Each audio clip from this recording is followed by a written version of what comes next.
Bonsoir à tous, ça faisait longtemps que j'avais pas fait une petite vidéo tuto Elia Vintage Jewelry et je me rattrape ce soir avec une créatrice que je voudrais vous faire découvrir qui s'appelle Suzanne Belperron, qui est née en 1900 dans le Jura et qui aura fait l'école des Beaux-Arts de Besançon, dont elle sort première du concours des Arts Déco.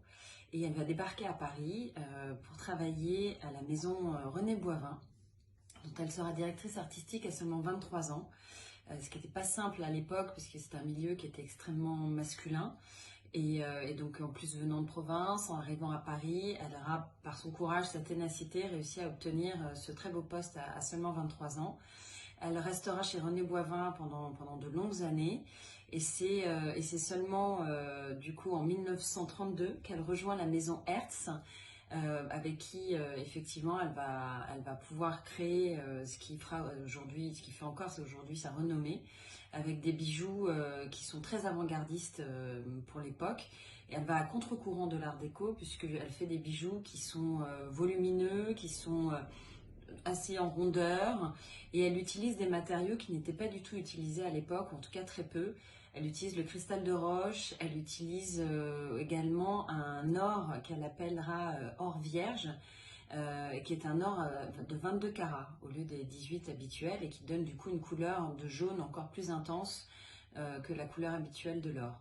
Elle utilise également énormément l'améthyste, et voilà, elle a vraiment un art à elle, une façon, ses designs, ses bijoux se reconnaissent très facilement et on sent vraiment la patte et le talent de Suzanne Belperron dans ses créations.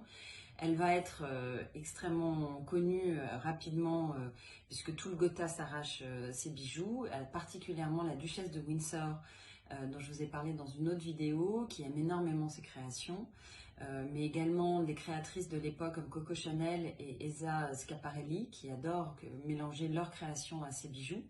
Donc elle aura une très très belle renommée et jusqu'à la Seconde Guerre mondiale, où là elle fera également preuve de beaucoup de courage puisque le fondateur de la maison Hertz sera déporté. Et c'est elle qui va reprendre la maison avec son fils. Elle sera également résistante pendant la Seconde Guerre mondiale. Et voilà, et elle va contribuer à faire grandir la maison Hertz avec le fils donc, du fondateur jusque dans les années 70. Et après, elle continuera à recevoir ses clientes connues ou pas connues, mais en tout cas dans son appartement pour pouvoir leur faire des présentations VIP de ses créations jusqu'à pratiquement sa mort en 1983. Et encore aujourd'hui, les créations de Suzanne Belperron sont extrêmement demandées. Il y a eu par exemple une vente aux enchères où sa broche corne d'abondance s'est vendue à 553 000 €. Donc, ce qui montre l'intérêt qu'ont encore ces bijoux aujourd'hui. Voilà, j'espère que vous serez content d'avoir découvert cette créatrice. Si jamais vous avez envie d'en savoir un petit peu plus et de découvrir encore d'autres créatrices, il y a ce livre qui est absolument génial, Libre et créatrice, qui parle également de plein d'autres créatrices comme Jeanne Toussaint, comme Victoire de Castellane, comme plein d'autres dont je vous parlerai à grand plaisir dans d'autres vidéos. Je vous souhaite un très très bon dimanche et je vous dis à bientôt. Au revoir.